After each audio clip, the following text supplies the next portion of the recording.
আমাদের বর্তমান যিনি যুব ক্রীড়ার প্রতিমন্ত্রী আমিনুল হক, তিনি যখন মুক্তিযোদ্ধা সংসদ ক্রীড়া চক্রে খেলতেন তখন তাবেতাওয়ালা আরামবাগ ক্রীড়া সংঘে তারই প্রতিপক্ষ ছিলেন। আমরা ওই সময় দেখেছি তখনকার সময় একজন ফুটবলার ছিলেন ড্যাম স্মার্ট, মানে স্টাইলিশ লুক, তিনি খেলার পরে ডিরেক্টর মার্সিডিজে উঠে যাচ্ছেন। আপনি বুঝতে পারছেন আমি কার কথা বলছি। তিনি খেললেন, খেলার পরে তিনি জাস্ট খেলার ব্যস্ততা শেষ করে তিনি কথা বলতে বলতে মার্সিডিজে উঠে গেলেন খুব তাড়াহুড়া করে। আমরা তখন চিনতাম না যে ইনি কে, পরে শুনলাম যে ইনি তাবিতাওয়াল। এই স্মৃতিগুলো কি কখনো মনে পড়ে কিনা আপনার ফুটবল প্লেয়িং? অফকোর্স আমাদের ফুটবল খেলাতে যেটা সবচেয়ে বড় অবদান ছিল সেটা ছিল আমাদের স্পোর্টিং মেন্টালিটি, প্রতিযোগিতা মনোভাব। তো আপনি দেখেন যে আমাদের বর্তমান ক্রীড়া প্রতিমন্ত্রী আমিনুল হক ভাই আর আমি একসাথে ফুটবল জগতে একসাথে ছিলাম, রাজনীতি জগতে একসাথে আসছি।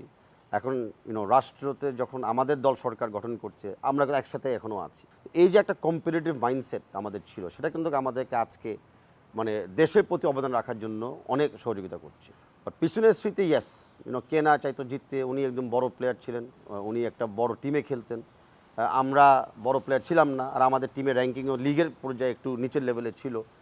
তো আন্ডারডগস হিসাবে তো আমরা একটু পরিচিতি পেতাম, মানে ওনারা যেরকম সুপারস্টার হিসেবে পরিচিতি পেত, আমরা পেতাম আন্ডারডগস হিসাবে, যে ঠেকাই দিছি বা একটা ম্যাচ হলেও জিতে এসেছি। ওই মোমেন্টটা কিন্তু মানে ভুলার মতো না। আমাদের জিতার সময় তো খুব লিমিটেড ছিল। ওই স্মৃতিগুলি এখনও মনে পড়ে, ওই খুশিটা এখনও না মুখে হাসি চলে আসে যখন আবার মনে করি ওই 90 এবং আর্লি 2000-এর কথা।